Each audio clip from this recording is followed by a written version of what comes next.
अब इसके साथ ही नाज़रीन आपको बताएं कि मंशनाबाद जिला भर में पाक फौज की जानिब से शुहदा को खराज तहसीन पेश करने का सिलसिला जारी।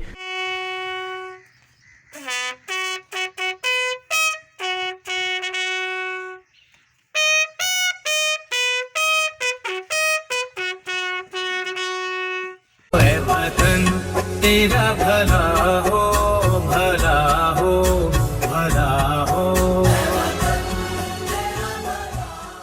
बाबा सुंदर कब्रिस्तान में शहीद हवलदार मोहम्मद आसिफ जहांगीर की कब्र पर पाक आर्मी के चाको चुबंद दस्ते ने सलामी पेश की। चीफ आर्मी स्टाफ की जानिब से शहीद की कब्र का फूलों से सजाया गया।